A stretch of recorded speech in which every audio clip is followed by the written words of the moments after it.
Good morning, all. Students, kindly make note of a few rules for the session. You are expected to conduct yourself with an attitude of respect and dignity for other participants.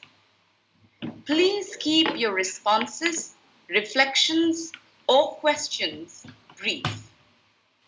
You may interact with the respective speakers when the Q&A session is open to the audience. Remember that this forum is meant to discuss topics that are specific to this session only. Please mute your microphones while listening to a presenter. Kindly think about your actions on camera. We would like to bring to your notice that this session is being recorded. We wish you all a fruitful learning experience. Thank you.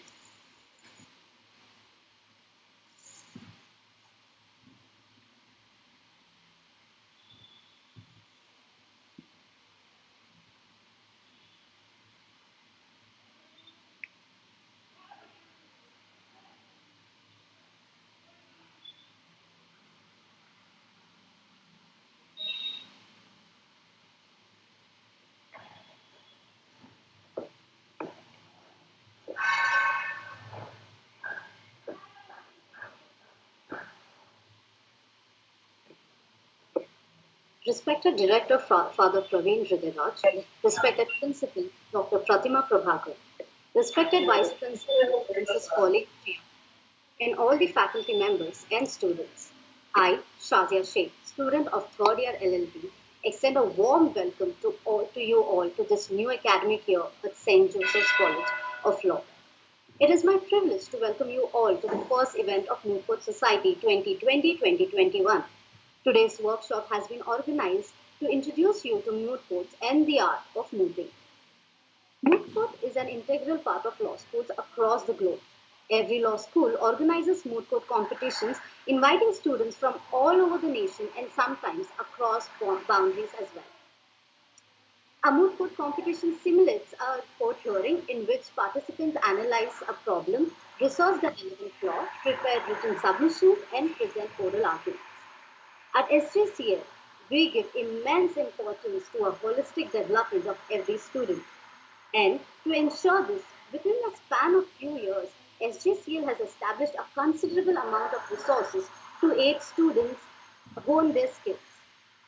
Throughout the academic year, MCS will be focused on providing a conducive environment to all the mooters through various events and opportunities to bring out the best mooter in you.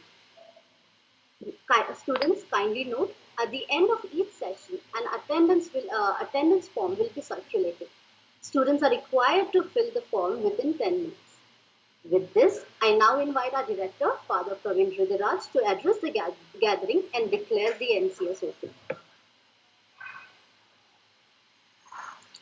Good morning, respected Principal Dr. Pratima Prabhakar and our Vice Principal Ms. Pauline Priya, our beloved faculty members and dear students, and especially Vikyat Oberoi and other resource person. It's a privilege. It's an honor and a privilege to begin our academic year with this Moot Court Society one-day workshop. I must place on record the contribution and the initiative of our faculty members, that is Mr. Sudeep, Ms. Sangeeta and Ms. Pauline, along with strong band of Moot Court Society members that we have this year. We have Ms. Shazia and Ms. Diksha, Ms. Himali Judith, Joanne, and I see Simiz Zachariah, and lots of people, the student community, along with faculty members, have come together to organize this one-day workshop. Dear students, I must bring to your notice that moot court society and the moot court is essential part of any law students. For a law college, this is the soul, this is the fundamental. This is something which is extremely important. And I'm happy that our faculty members as well as students have realized the importance of it. And if at all, if you ask me, if you want to go for an internship or you want to get a placement, or at least you want to teach at St. Joseph's College of Law, when we first take your resume, what we look at is how many moot court competitions you are part in, how many moot court competitions you won. If that is not integral part of your resume, I don't think any organization, whether for litigation or non-litigation, or an education institution like us, would appoint you, because that is extremely important. And realizing the need of it, this year specifically, we are making a strong effort to ensure that every student at St. Joseph's College of Law get a kind of an experience of this moot court.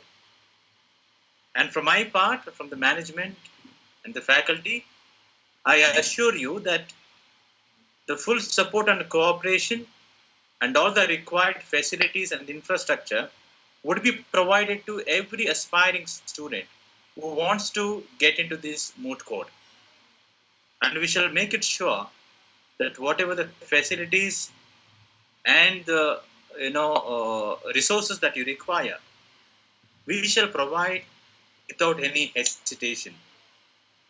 And also I must place and record today, the Moot Court Society members, they've been working very hard. They have evolved what is called as St. Joseph's College of Law Moot Court policy, and I'm sure that they have already shared with you. If not, they will share with you today, in which everything is very in detailed manner they have planned for you.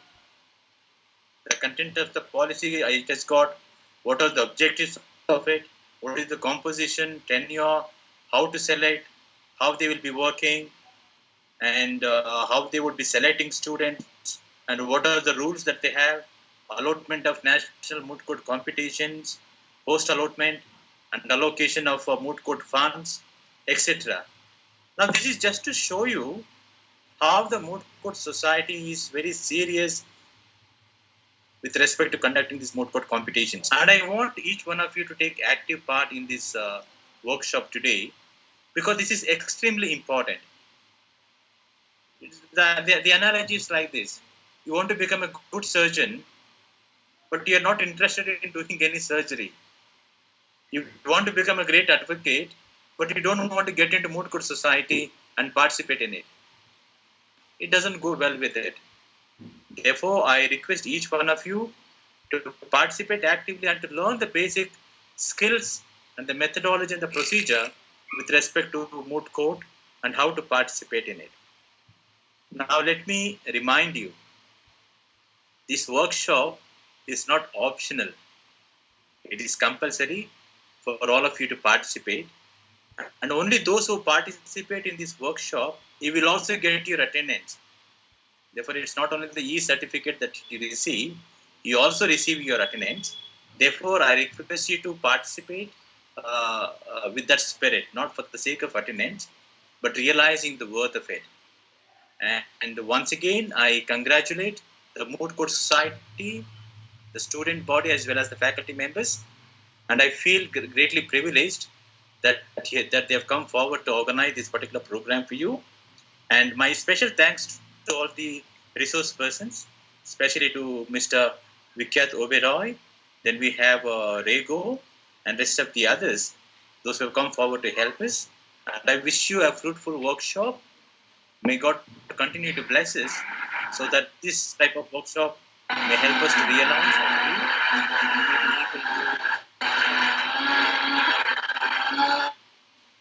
that is Ajay Peter, you need to mute. Okay. Once again, all the best, and may God bless us, and I wish you a fruitful workshop. Thank you. Thank you, Director.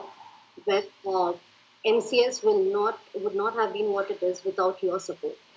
And now I invite Professor Sangeeta Thomas to kindly introduce our guest for today, Mr. Vikhyat Oberoi. Thank you.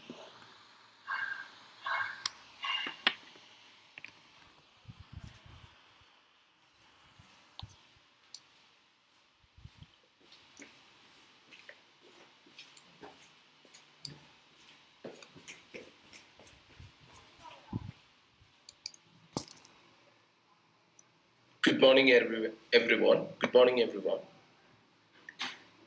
When MCS was discussing the names for the guest speakers, the first criteria we had in mind was to have someone who has enormous experience in mooting and also other related activities associated with mooting. I think in this particular criteria, Advocate Vikhyat Oberoi is the most apt person we can get. He completed his law graduation from Christ University, Bangalore, currently working as an independent advocate and who is pursuing in criminal, civil, and commercial litigation.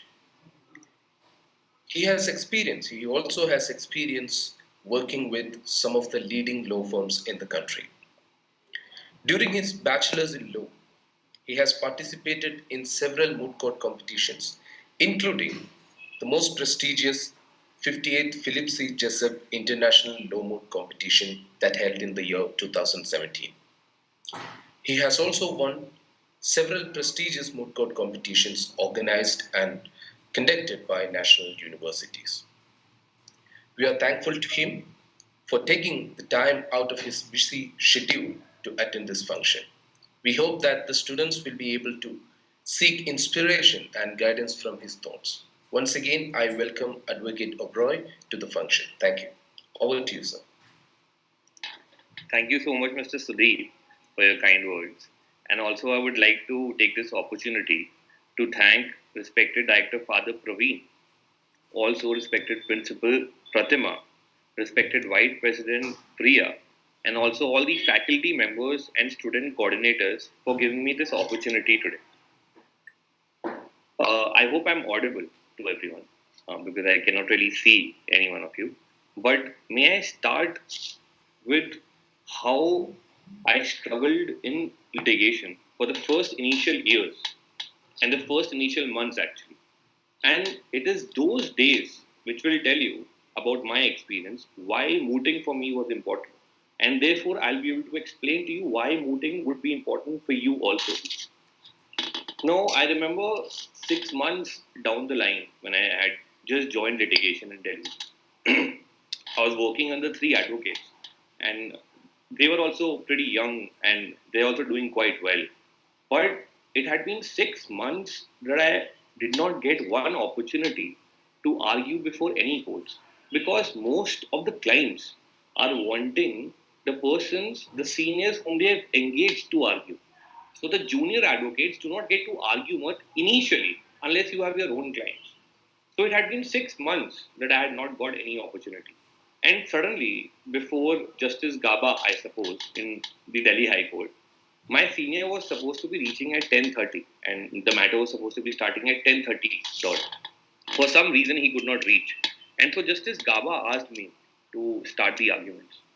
Now, this was the first time that I was arguing in a real court of law after I had graduated.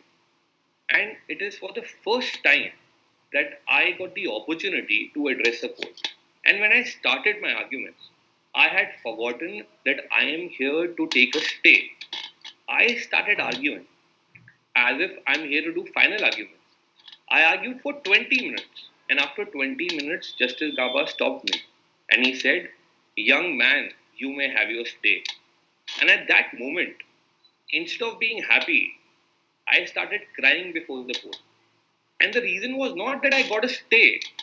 The reason was that 5 years I had toiled in the law school, mooting every year. All 5 years I had mooted.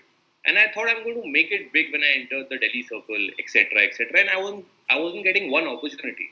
And when I got this one opportunity, I was able to fructify it I was able to make a currency out of it, and I was able to get a favorable order to the extent that that poor tenant who had lost thrice in the lower courts was now allowed to not vacate the property for next 6 months. And I believe that all of that happened, that one opportunity happened only for one reason, and I was able to make use of it only for one reason, and that is because I had mooted for 5 years of my law school. There will be time for young advocates once you enter into litigation profession that you may not get opportunity to argue for many months, and you may only get once in a while opportunity, and it is that once in a while opportunity that you need to make sure that you're able to grab, that you're able to seize. As one of our professors, Mr. Arvind, had told us, that it is very important for you to sweat during peace so that you're able to bleed less during war. And that's exactly why moot courts are there. Moot courts are here so that you are able to sweat during the law school. 5 years of your law schools you will get to only moot, wherein you will be dealing with various situations such as how to research. Imagine you'll be researching for 5 years on SCC and Manu Patra, and you will at the end of the day become experts of it. You will also get used to critical thinking. And remember, friends, that it is not the marks that you get in a subject which is going to get you a job or which will tell that you have arrived.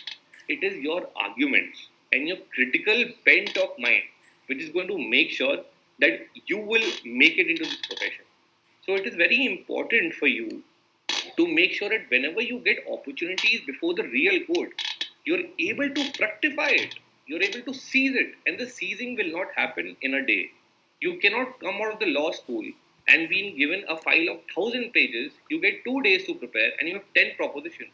It's not possible to suddenly become a bond. It is very important for you to toil during the law school so that once you're out, you make sense. Now, I can only tell you of Delhi Circle. Many of my colleagues and many of the freshers which are coming out, they are second, third, or the fourth chair in the court every time. And it's very difficult for them to become the first chair, the arguing counsel, even when they get opportunity. There have been times, such as what I got, when the judges directly say that you argue and we are not waiting for your seniors. A lot of those juniors are not able to argue, and one of the reasons are because they haven't toiled enough in law school. Now, I'm not trying to say here that you cannot make it in legal profession if you haven't mooted, because the best of the lawyers today have not mooted. Best of the lawyers, because at that point of time, moot court societies were not there, so they haven't mooted. But I could only say this, that many of those lawyers would not have to struggle much if they would have mooted. So this mooting in 5 years law school may not make sure, may not, if you do not moot during the 5 years, it does not guarantee that you will not make it. But if you do moot, it will guarantee that you will struggle a little less, that you will be able to make your mark a little earlier. And I think for a lot of lawyers such as me, who are first generation lawyers, people like us who do not have maybe enough contacts, mooting is very important to us. And that's exactly why I will come to my second reason of why mooting is so important. Now, there are times, remember, when you go for mooting, you will be judged by really, really senior officials of various law firms. You may also be judged by various justices who are sitting judges of the Honorable High Court or Supreme Court. You may also be judged by the best of legal profession. And remember that there are many law schools, and as I've been told, your law school is fairly a young law school. There will be times that you may not be able to get enough placements in the initial years, because they look at things such as which college is more close to CLAT ranking, etc. So there's a possibility in the starting you may not get the best of placements, the in-house placements, the placements that will directly come to your college. But there is another way of breaking into placements. That breaking into placements is through mooting. Because when you will be going for moot courts and you are able to impress a judge by your arguments, remember, not by stating a section, not by mugging up a section, but by breaking an argument. If you're able to break an argument which someone could not have thought of, if you're able to make sure that you do that, then there's a possibility that you will get an internship opportunity or even a pre-placement by those people who come to judge you. And I can give you an example of mine. So I had gone for a national law school mode. And in my semi-finals, which though I had lost in semi-finals, we have got the best memorial in that, the National Law School NLS Bangalore arbitration board. In that, I was being judged by Mr. Rajshekhar Rao. Now, Mr. Rajshekhar Rao is one of the best civil advocates in Delhi right now. I had no way of contacting him if he would not have come for that note. Now our team argued so well, as per even this, as per the version of Mr. Rajshekhar Rao also, that our team argued so well that after the results came out, and even after we had lost the semi-final rounds, when we went to him, he greeted us, and he also gave us the opportunity, specifically me, to intern under him. And thereafter, I did intern under him. And it is only after meeting him that I was able to grab so many other opportunities. And I was acquainted with one of the best legal minds of Delhi. So there are life examples of many motors who have been placed, who have got various internships only because they have got the opportunity while arguing. And many of those teachers, many of those professors, all of them also need to help you in that. And that's exactly I'm so grateful to Father that he specifically said that he's all open to help you. And which is great coming from the head of the law school, remember. Because there will be time that you will have attendance shortage. There will be time that you will be requiring some time off. There are law schools which also provide you that if you go for a specific mode and you have a certain standard of a memorial which will also be checked by your own law school, you may be able to get percentage of your marks in the subject that you are in. For example, let us say your mood is of in regards torts and you have a law of torts subject. So there's a possibility, and that happens in many law schools, that if your memorial is good enough, then there's a possibility 5 or 10 marks of yours will come directly from there instead of you writing an exam. So there are various opportunities you can discuss with director Father, and I'm sure he will be able to help you because he has categorically stated that he wants to help all of you, and he wants all of you to participate in mood courts. Now let me move on to many of the people believe that mood courts do not help in exams. And I've also been told that many of the law colleges and even Christ, for example, many of us focus on our exams. And I've also been told that your exams are pretty tough, tougher than the other colleges. So you may not want to moot, you may want to get some marks. But may I only remind you, the day you're going to an interview in a law firm, or even before an advocate for litigation career, or even for an LLM, marks are not what's going to matter. It is never going to matter how much marks you've got. Maybe for LLM, if you have 60 plus, 75, 70 plus, it may add on to your CV. But if you want to outshine, you will have to do that only and only through your argument. So remember, your CV is not those 3 pages that you make as to what you have done in the law school where you have interned. Your CV is your argument. Your CV is the way you think. Your CV is your critical bent of mind. And all of that is developed only and only, one of the, not only, but one of the way of doing it is through mooting. Because in law school, you do not get enough opportunities to do anything apart from your exams and moots and debates. So it's very important. Now, what really happens in a moot? In a moot, there are fictitious arguments that are created, fictitious research propositions that are created, and you have to argue on that. You have to make sure that you break those arguments. Now, there have been times that I have sat for hours and hours and days and days. You will not believe I have researched for almost a month of 1,000 judgments which I had found on Manupatra, and I had to get one specific judgment which I wasn't getting. And it is only after reaching the some judgment after 800 that I was able to get the relevant judgment. And that happened only because I was mooting. I was able to get that one judgment after hours and hours and days. And that specifically happens, remember, when you moot. And when you get used to such kind of preparation, when you get used to being so patient with mooting, when you get patient with researching, it is then that it will be able to help you even during your litigation career or any such career. For an example, there have been times that you will get only 3 days or 2 days to prepare an argument. Now, sometimes you do not get the relevant keywords as to what to research and how to research. And that's where your mooting experience will help you. Because mooting also helps you in one of the most important things, which is to decide and to think about what the law ought to be. Now, remember, what the law ought to be is so important because there will be times that you will be given a research proposition and you will not understand as to how to break the argument because you will not get a relevant case clause. You may not even get a relevant keyword, and you will keep thinking as to what keyword should I use to research. However, if you are mooted enough, you will realize that there comes a time when you're able to think what the law ought to be. So even if you don't know the proposition, the current position of law, you're able to think, okay, this is what law ought to be. Now that I know what law ought to be, let me research from this angle. From the angle, okay, if these are the words that should have been used in a fictitious judgment, if I would have written, I would have made sure to write these keywords and I would have made sure that this is what I will lay down. When you think like that, you will be able to use those experiences to research and get the right keywords.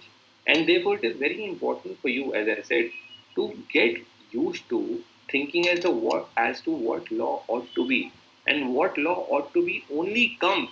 And one of the best methods of it coming is through mooting. 5 years, as I said. And also, let me tell you that it does help in exams. For example, I have had papers of constitution, I've had papers of public international law, of labor law, etc. And trust me, I did not have to study at least 40 to 50% of the syllabus only for one reason. Because every year I mooted. And every moot will have more than 4 to 5 subject matters. It may have criminal law and constitution law, public international law, public private international law. It may contain arbitration law, banking law, negotiable instruments act, and various propositions and various subject matters. When you will go through all of those, it will help you in exams because the case laws will be on your fingertips. You will not just be writing verbatim the definition of a company defined under the Companies Act. You will just not merely be just writing something which makes no sense. You will not be mugging up things, but you will be writing exams using your prior knowledge.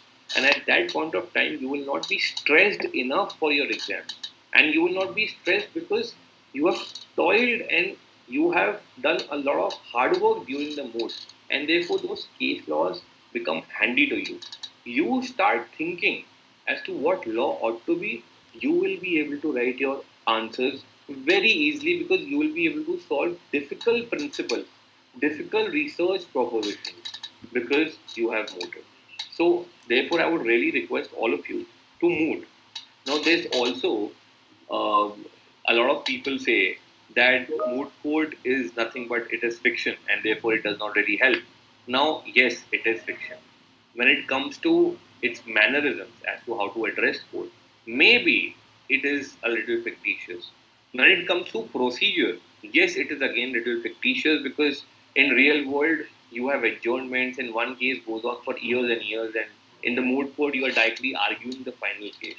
It is also fictitious in terms of its outcome because out here you're just winning or losing. Out here, a client is winning or losing, but it is not fictitious in terms of one thing, and it is only that one thing that concerns you, which is learning.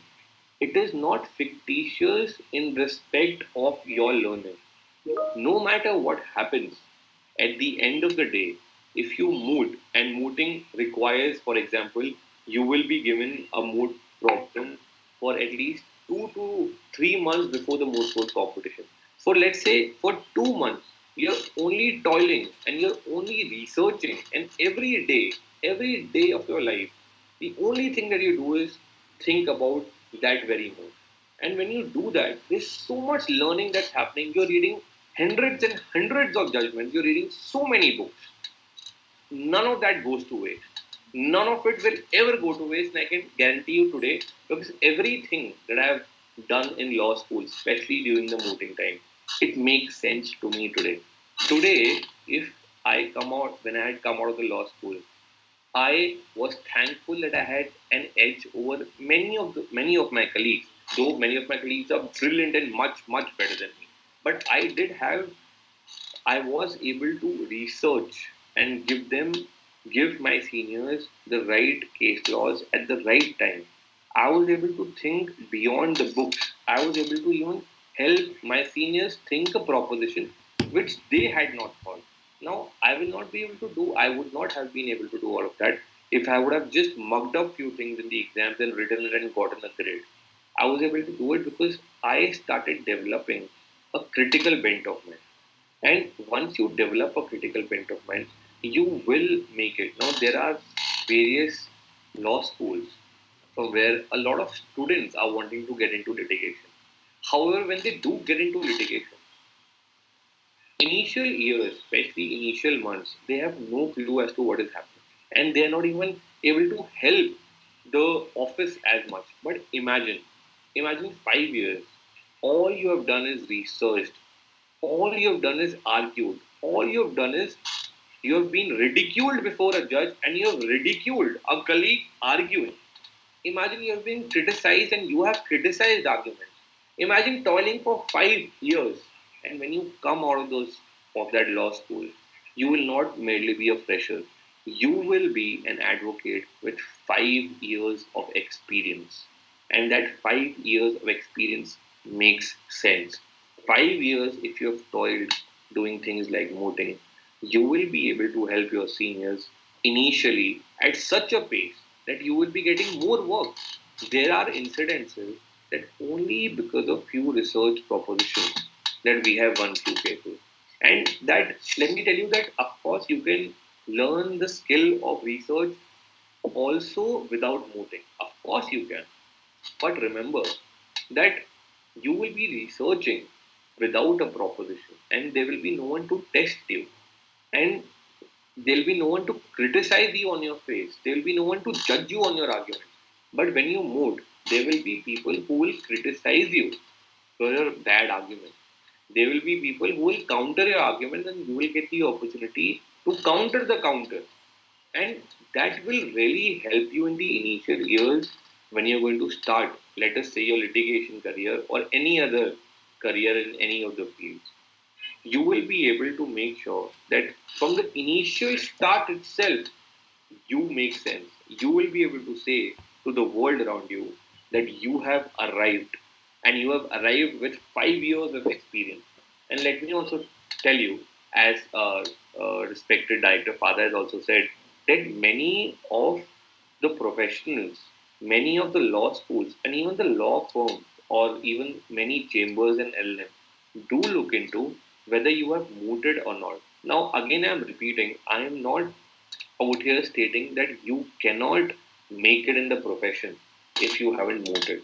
But it only adds on. It adds on to your skill. It helps you struggle a little less. And when you have those achievements, people will be able to gauge that this person has toiled during the 5 years of law school, and therefore this person deserves X jobs or Y jobs. And therefore, I would request all of you to give it a try. And look, there is a possibility that many of us may fail as motors. There are various positions in a mood team. You can be either a speaker or a researcher. Now, I believe that researcher is a misnomer. Instead, I feel that researcher is an additional researcher because the first two speakers also have to research equally. All three of them have to research equally, and therefore you can decide what role suits you the best. If you believe in the first year that you're not ready to speak, maybe you can take a little time off. make a team with a senior, become a researcher, and the next year you make a team with juniors, and this time you become a speaker. So you will get 5 years, and you will get these 5 years to experiment on yourself. You will get these 5 years to make sure that there are opportunities which come in your way, and you're able to grab them. And therefore, I would really request all of you to choose as to you want to become a researcher in a mood team or a speaker in the mood team. But make sure, irrespective what you become the first time, the second time or the third time, you change your position. If you're a researcher, make sure you also become a speaker. Because remember that out here, the outcome of you not doing well is you losing and maybe 10 people laughing at you and you laughing at them back. But when you lose before a court, it does not matter. Your reputation does not matter. What matters is someone has lost. Some client has lost. Maybe someone has not gotten a bail because you haven't argued well enough. Maybe someone has been convicted because you haven't argued enough. Maybe you did not have those skills to argue, did not have the research. And there's so many under trial prisoners, for example, right now, who are in jail only because they do not have good advocates. And for you to become a good advocate, for you to help those people, you will have to make sure that you have merit. Remember that this profession, especially, and I can speak of litigation profession, there are various various persons who are not represented well, and that's only because they do not have enough money. I believe that many of us, it is our responsibility to make sure that we represent them. But we just do not have to represent them. We have to make sure that our representation makes sense, is meritorious. And for it to be meritorious, it is important that you are able to toil during the law school so that immediately after you come out, you start enrolling yourself to various associations so that you can start doing bona fide cases. You can start doing pro bono cases when you will be able to help those people who are underrepresented, who do not have enough money. But you will only be able to do this if you have the skills of argument, if you have the skills of researching, of the skills of critical bent of mind. You, for example, till today, whenever I crack a research proposition, I get goosebumps. And every time I do that, I feel that I am alive. I feel alive every time I'm able to break an argument. And I think it's very important for you also to start enjoying these moments. Because only once you enjoy these moments, you will be able to make sure that you're able to help your client better. And therefore, I would again request all of you to make sure that you moot in order to put yourself at the platform of being ridiculed during the law school so that you're ridiculed less when you enter into the real profession. It's better that your colleagues laugh at you for a fictitious proposition than a client losing because of your non-preparation. And therefore, coming back to it being fictitious, yes, it is fictitious in its mannerism, etc. But when it comes to learning, it is not fictitious. It is going to help you ultimately when you enter the profession. Now, even during various internships, and that happened to me also, whenever you go for an internship, you will be asked to do various things such as drafting and researching. These are two main things that you will be asked to do, or maybe to make a note. Now, if you get a research proposition and the only thing that you have done is looked at those books during your exams and just reproduced the definitions after mugging up, you will not be able to help the person under whom you're interning. And therefore, your internship becomes nothing but a paper internship because it'll just be written that you have interned under this person. But if you're able to give the right research in that very internship experience, that person will remember you forever, and there's a possibility of getting a pre-placement even under that advocate or under that law firm. And all of that happens, or again I'm saying all of that happens once you start mooting, because mooting makes you used to research. There will be time that you will have around 500 to 600 cases and you will have only, let us say, 6 hours. Now, someone who's not mooted, someone who's not researched day in and day out, it will be very difficult for that person to go through 600 case laws. That's reading more than 10,000 to 15,000 or maybe 20,000 pages. How will you go through all of that in 6 hours? It's impossible. But you will start getting tricks of it. And you will get those tricks once you start mooting, because mooting gives you the tricks. It gives you the tricks to navigate your path, to navigate through the research. And when you will be able to navigate those parts, you will be able to make more sense during your internship. There will be advocates who will ask you to draft, and because you have drafted enough during your moots, you have drafted a memo.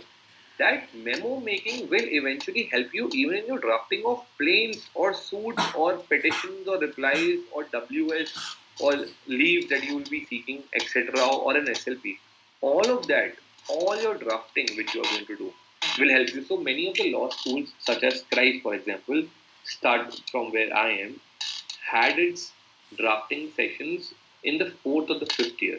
Now you cannot wait for the fourth or the fifth year to start drafting, because from first year itself in your internship there will be times that you will be asked to draft, and when you haven't got the drafting subject, how will you draft?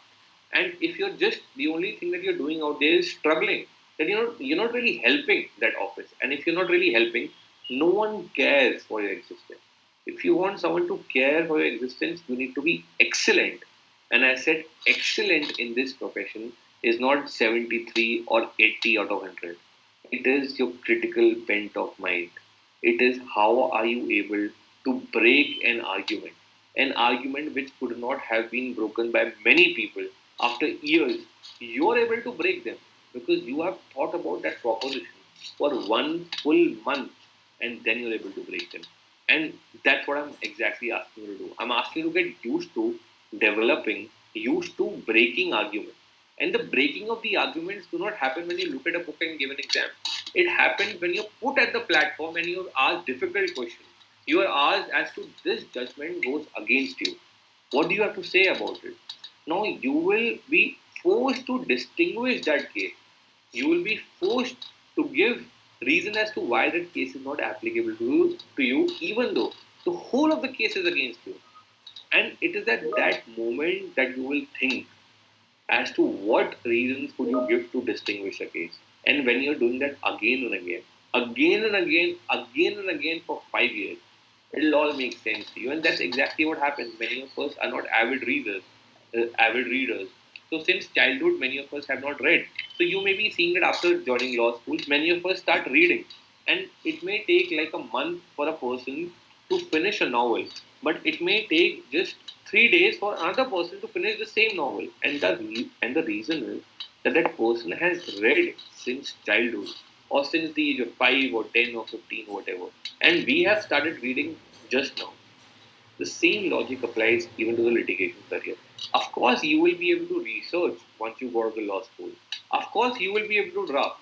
But imagine you're 5 years ahead. Imagine you've just entered the legal profession, the litigation career, for example. And the first day itself, you have experience of 5 years of drafting and researching. That makes sense. And I think all of you should make sure that you develop these skills during the law school. Because as I said, and I'm saying it again, that many of the poor people are underrepresented because they do not have a lawyer. And I believe it is our responsibility as young advocates to make sure that we represent them, even if it's for pro bono, even if there are clients that to whom I charge 50 rupees, only 50 rupees, only because they cannot afford money. So for one appearance, I charge them 50 rupees. Though my charging fees is different, but for them, for the rickshaw pullers, for example, for various guards that I represent, I rarely charge them. And and I'm sorry, I'm not boasting here, but I'm just telling you, it is my responsibility. It is my responsibility to make sure that I give them representation, and I give them a representation which makes sense, which is meritorious, as I stated. My professor had specifically told me, Mr. Deshpande is an advocate in Bangalore. He told us to make sure that we move as much as we can, to on our skills, to get so good that when we go in that profession, all of us know that this person has arrived. that this person makes sense in this profession. And therefore, there will be times that maybe if you're arguing well, a judge may even refer you, stating, okay, fine, let this client let this petitioner who does not have who does not have proper representation, does not have money, he may assign you to represent that person. And that only makes sense if you're able to argue well in a court. And for that to happen, as I said, you need to have good enough skills. And initially, if you're waiting that yes, I can research after I graduate, I can draft even after I graduate, of course you can. Of course, you can. If you're not a first generation lawyer, your a father or a mother or anyone else is doing well in the profession. Of course, you may have to struggle at a little less. But remember, when you have the brief of 10,000 pages and you go before the court, no father, no mother, no judge, no colleague can help you. There's only one person that can help you, and that's you. And that's exactly when your CV will make no sense. Only your knowledge will make sense. And therefore, it is important that you build your knowledge skills. Now, may I also tell you that it is important for moot court societies to do well. Now, I remember when I was in my first year, the moot court rules were such, the internal rules, that even for one comma, our marks were deducted. Imagine, and I'm talking about the citation part. So you will see in every mode there is a mode of citation, and every citation has to be in a particular format. Our mooting society such, did such a great thing. It made sure that for every wrong formatting, one marks are cut.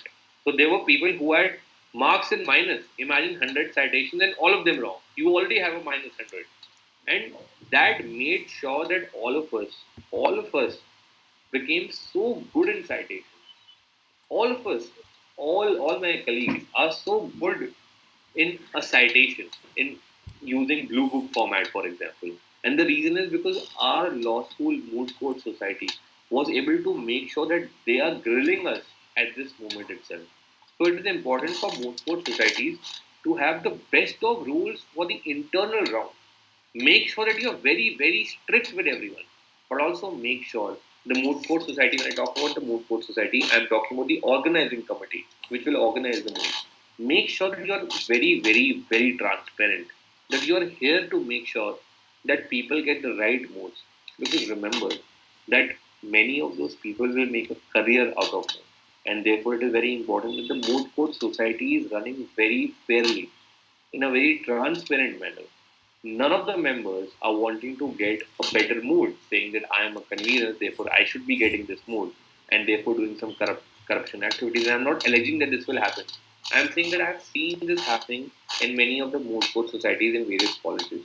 When they get the top notch position in the organization, they try to make sure that they get the best of mood. And that's the problem between all the motors. The only one place when motors get dirty is all of them want a good moat. And there are times when few motors end up doing such kind of corruption. So I would request the organizing committee to make sure, no matter what happens, it's transparent. Make rules such as the organizing committee's head will not be mooting for the time that that person will be a convener.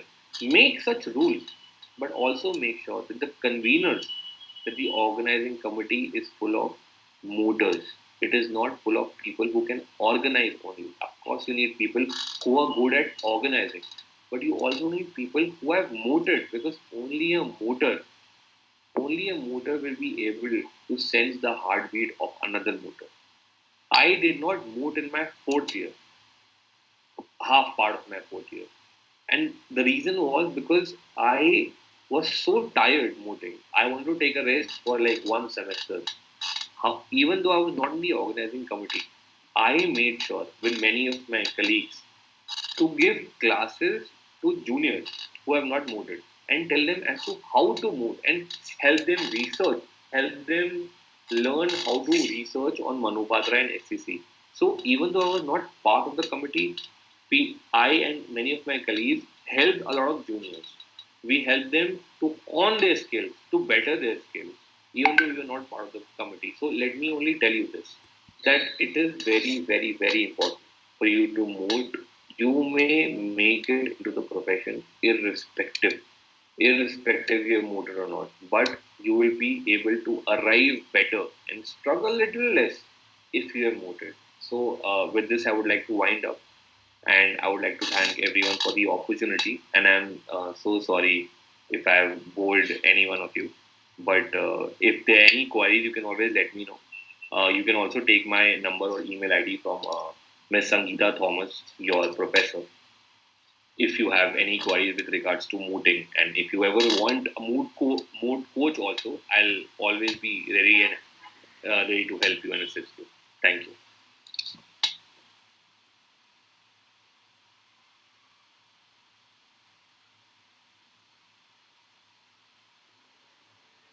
Thank you, sir. There are a few questions that are posted to you.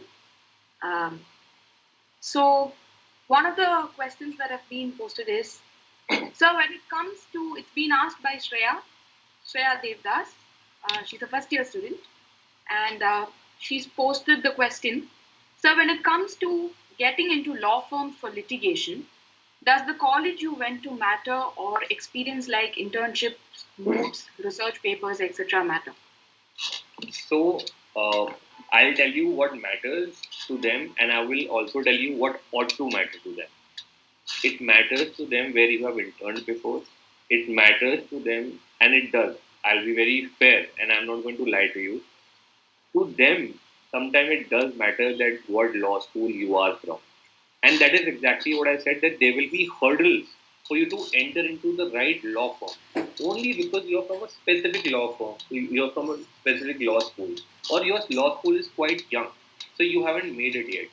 And therefore, it is only through three things, I may say. It is through mooting, it is through writing research papers and getting admission in the right LLM college, that you will be able to tell the Indian law schools and the Indian law firms that you have arrived. And for you to arrive, there's a possibility that if you're not from a good, if you're not from a national law school, all colleges are good. If you're not from a national law school, there's a possibility that your CV may be rejected. When I say it may be rejected, I'm telling you of the reality. But whether it ought to be rejected, of course not. Therefore, it is very important that you do not wait to give and send out your CV. You go and moot so that you're able to enter the law firm directly. You have a direct entry to a law firm or a chamber through mooting. And that is why I would request all of you to make sure that this profession discriminates a lot. It does. You have to face it. This profession is going to discriminate against you. It discriminates on the basis of gender. It discriminates on the basis of color. It discriminates on the basis of religion, law school. You have to make sure that you break all of those barriers only by one thing, and that's your critical mind. Thanks. So there's another question wherein Aditya Prasad, third year student, he asks, can a debate background help in being a convincing aspect of your CV apart from mooting if a person does not have a strong mooting stand? Of course, it does. Like, especially parliamentary form of debating. Now, to tell you the truth, I could not do parliamentary form of debating because I found it very challenging, and therefore I left it. My one of my close colleague Arjun, he could not moot, and the only thing he did was he did parliamentary form of debating. But both of us were able to argue whenever we both argued amongst ourselves. We both were able to argue equally, and that was because parliamentary form of debating helps you to think on the feet. Unlike mood, because mood only 20-30% it may help you to think on your feet because you already have cases. But parliamentary form of debating helps you to think on your feet. So I would suggest, yes, you should definitely debate. And a combination of debating and mooting is one of the best. But remember, all these are for your skills and not for your seat.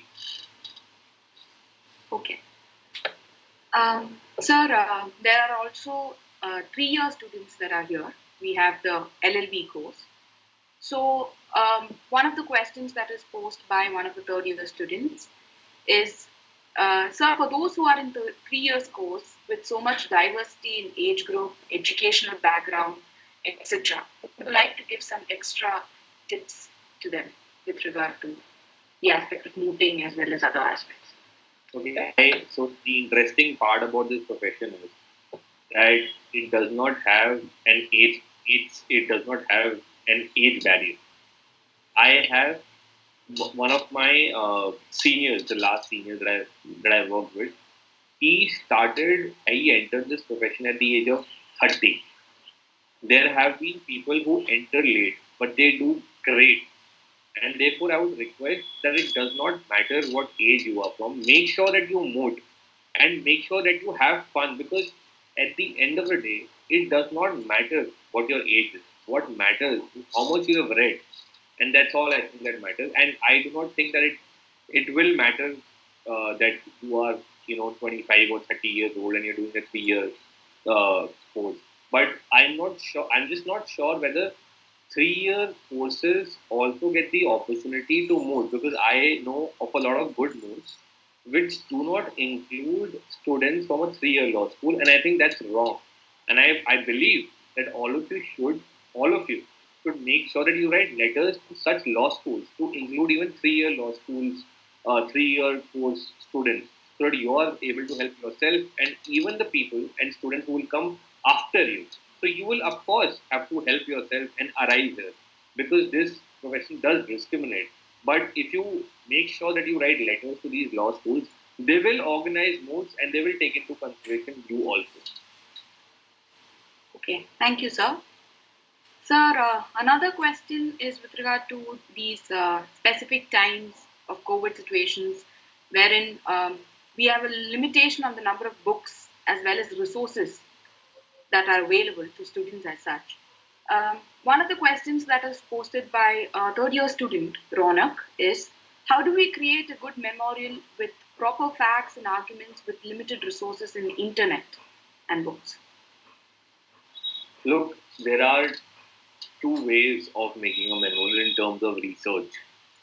If you do not have books, you can always request respected director father to make sure that you have platforms such as Manupatra and SCC, which can be used at the same time by many people. There are various subscriptions that you can get, wherein many of, let's say, 100 students at the same time can research, and therefore you will not miss out on many of the research because you will have those platforms.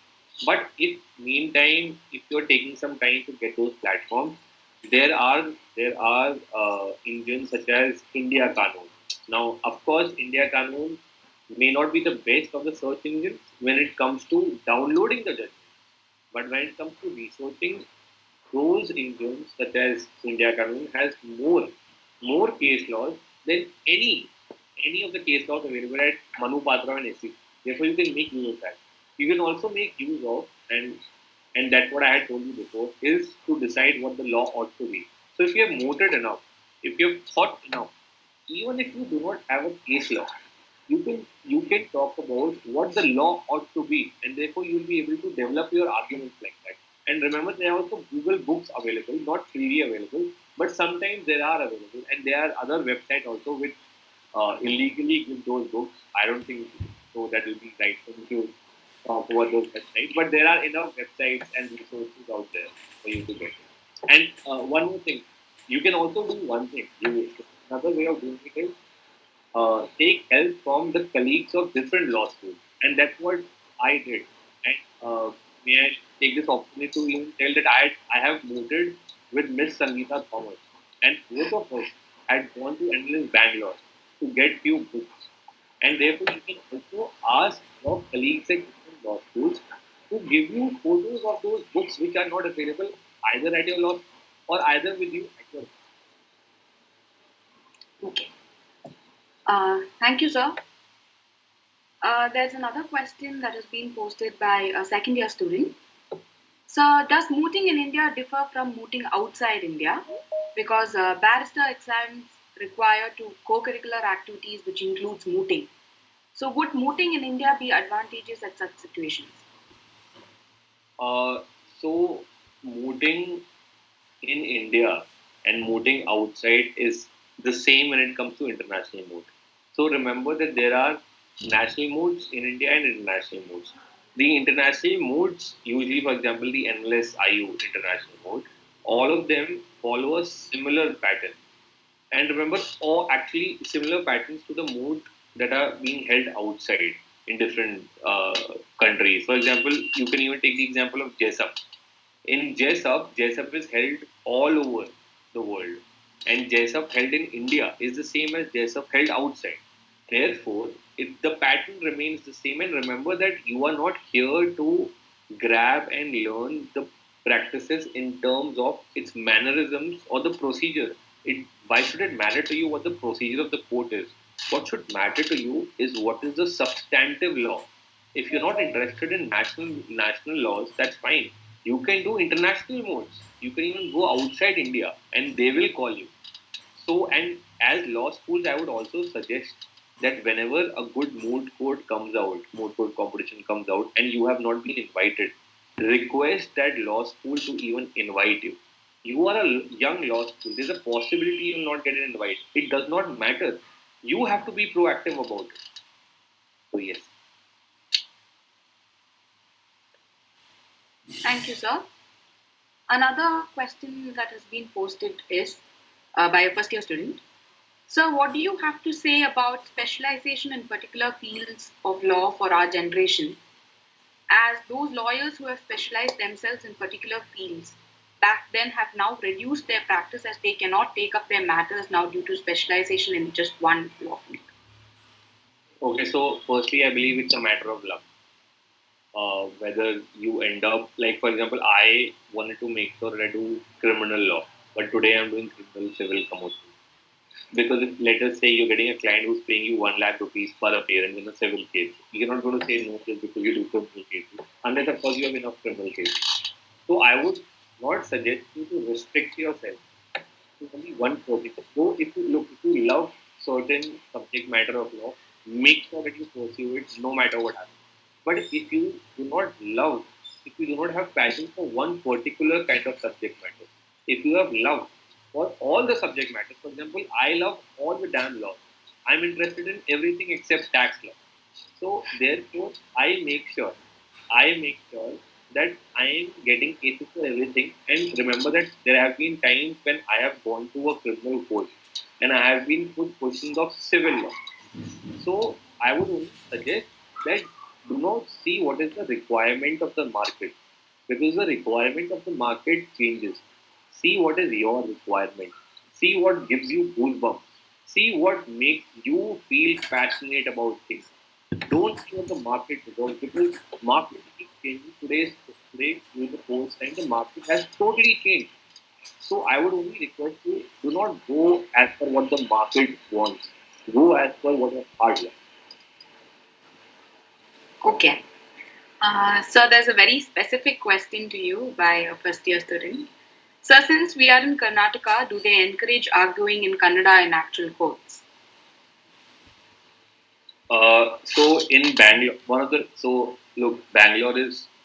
I stayed in Bangalore for 5 years, and I think it's one of the best city in the country, like that I have visited, because it gives you great food such as Meghna's biryani.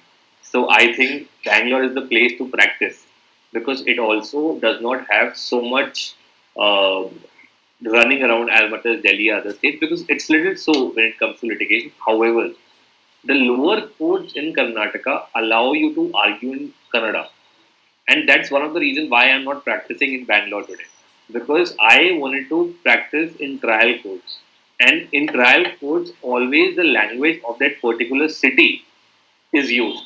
For example, in Uttarakhand they speak in Hindi and Gadwali, etc. So they will be, so yes, you will be allowed to argue in Kannada or English. And I would suggest you that you just do not have to argue in English. Make sure that you argue in any language that the court is okay with and your counsel in front of you is okay with. Okay. So another question is, this is by a fourth year student. So he says that, sir, I am a student of fourth year. I have only had opportunities to participate in internal moots. Will it make a difference if I start mooting this year? It will make no difference, zero difference. It's not going to matter.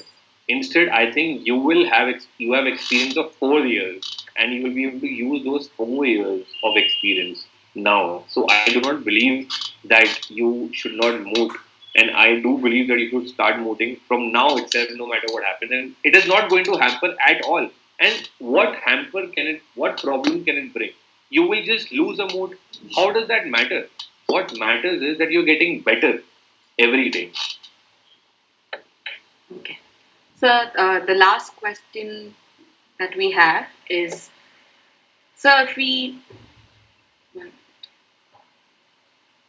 if we want to get into the corporate sector, do the companies check our marks and college, or do they check our moot court certificates, internships, etc.?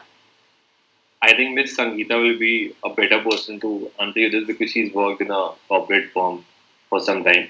But as I understand from my what I've heard from my colleagues, they do look at your marks. They look at your CV in terms of what papers have you published, and not just number of papers, the quality of papers and where have you published it. They also look at your most code of achievements. They also look at what law school you're from. However, if I would be sitting there, I don't think so. I would have looked at any of them. I would have just given you a legal proposition. If you would have been able to solve it, I would have made sure that you get that internship. Thank you, sir. Those are the questions that we had for you today. Over to Shazia.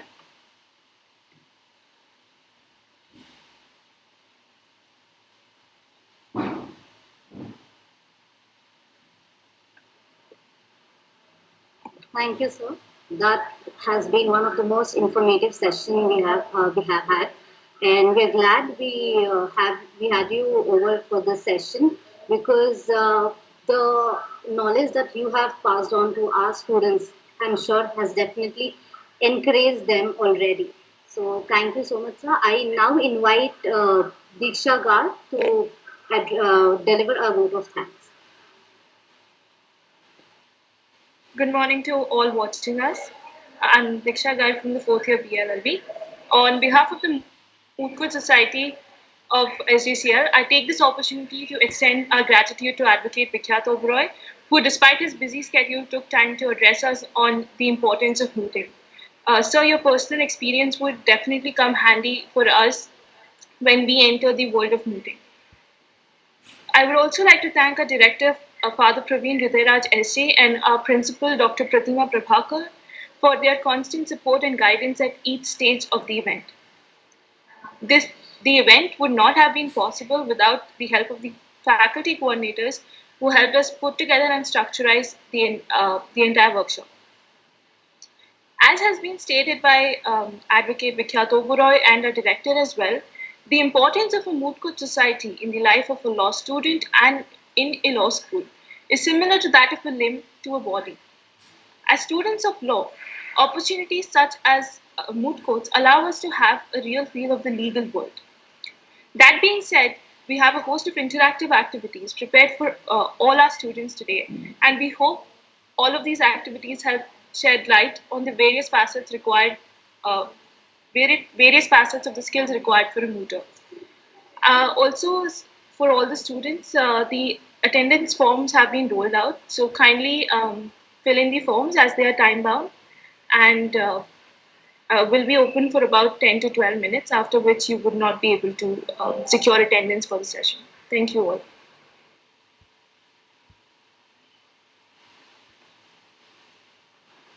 Thank you, Diksha. Dear students, now we will be releasing the attendance form, and you have 10 minutes exactly to fill the form. After 10 minutes, the form will close. So ensure that you fill in the form within the time span. You can find the form in the chat box. Any problem, kindly let us know. Thank you.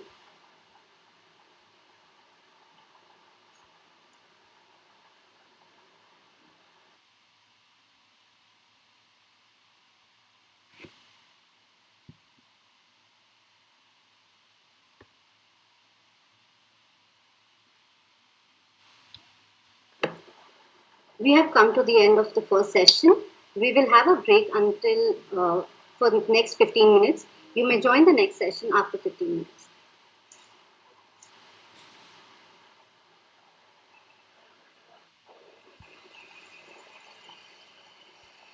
Excuse me, this is Shrikant from third year BLLB section, and in my Teams there's no option for a chat box.